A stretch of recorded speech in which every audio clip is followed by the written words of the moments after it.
Tapping కేసులో BRS నేత RS Praveen Kumar విచారణకు హాజరయ్యారు.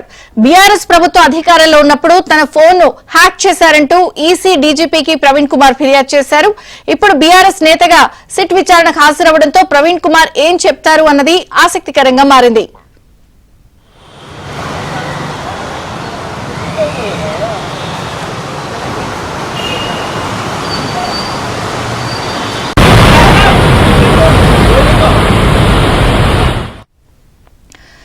ఫోన్ ట్యాపింగ్ కేసులో తెలంగాణ వ్యాప్తంగా ఆర్ఎస్ ప్రవీణ్ కుమార్ చెప్పే స్టేట్మెంట్ ఎలా ఉంటుంది, ఏం చెప్పబోతున్నారు అన్నది ఆసక్తికరంగా మారింది. ఎందుకంటే ఆయన గతంలో బీఆర్ఎస్ మీద తన ఫోన్ హ్యాక్ చేశారంటూ ఆరోపణ చేశారు. ప్రస్తుతం ఆయన బీఆర్ఎస్ నేతగా కొనసాగుతున్న నేపథ్యంలో ఎటువంటి స్టేట్మెంట్ ఇస్తారు అన్నది ఉత్కంఠ నెలకొంది. పూర్తి అప్డేట్స్ క్రైమ్ ప్రతినిధి ప్రవీణ్ అందిస్తారు. ప్రవీణ్, ఫోన్ ట్యాపింగ్ కేసులో మాజీ పోలీసు ఉన్నతాధికారి బీఆర్ఎస్ నేత ఆర్ఎస్ ప్రవీణ్ కుమార్ కొద్ది నిమిషాల క్రితమే జూబ్లీహిల్స్ పోలీసుల విచారణకు హాజరయ్యాడు. సిట్ ముందు విచారణకు హాజరయ్యి స్టేట్మెంట్ ఇస్తున్నటువంటి పరిస్థితి అయితే కనపడుతుంది. మరోవైపు 2023 ఎన్నికల సమయంలో కూడా తన ఫోన్ ట్యాప్ జరిగిందనేటువంటి అంశాన్ని ఇప్పటికే సిట్టు గుర్తించింది. 2 సార్లు ఆర్ఎస్ ప్రవీణ్ కు నోటీసులు జారీ చేసింది. ఎట్టకేలకు ఈరోజు వ్యక్తిగతంగా విచారణకు హాజరైనటువంటి పరిస్థితి అయితే స్పష్టంగా కనబడుతుంది.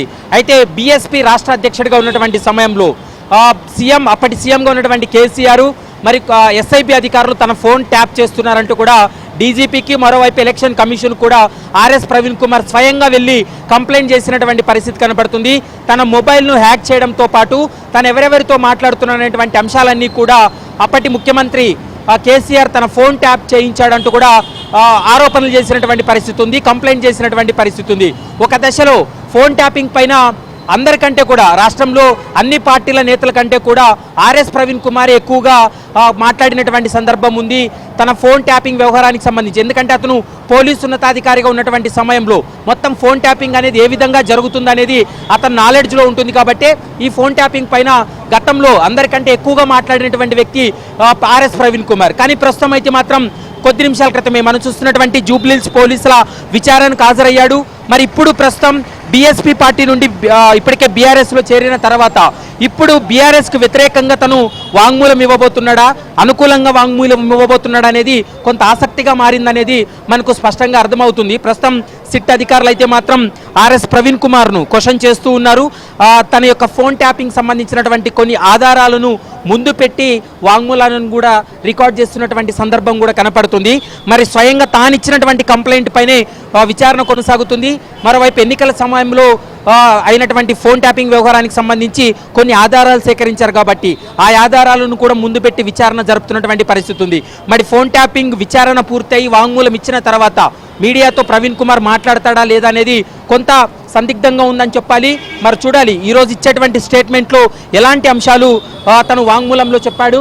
మరోవైపు ఈ కేసుకు సంబంధించి ముఖ్యంగా పర్టికులర్గా ఈ ఫోన్ ట్యాపింగ్ కేసుకు సంబంధించి ప్రవీణ్ కుమార్ గతంలో చేసినటువంటి వ్యాఖ్యలు, గతంలో ఇచ్చినటువంటి ఫిర్యాదుల ఆధారంగా సిట్టు విచారణ చేస్తుంది. కాబట్టి మరి ఆయన యొక్క వాంగ్మూలం ఎలా ఉండబోతుంది అనేది మాత్రం కొంత ఆసక్తిగా మారిందనేది కూడా మనకు స్పష్టంగా అర్థమవుతుంది. మరోవైపు ప్రవీణ్ కుమార్ లోపలికి వెళ్ళేటువంటి సమయంలో కూడా కొన్ని డీటెయిల్స్ తోటి ఒక ఫైల్ తోటి తన విచారణకు కూడా హాజరైనటువంటి పరిస్థితి.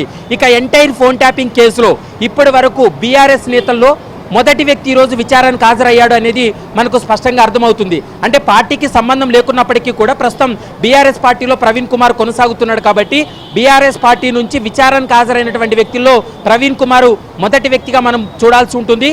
మరొక 2 గంటల్లో విచారణ పూర్తయిన తర్వాత ఆర్ఎస్ ప్రవీణ్ కుమార్ మీడియాతో కూడా మాట్లాడేటువంటి అవకాశాలు అయితే కనపడుతున్నాయి. Vijay Chandrika, thank you Praveen.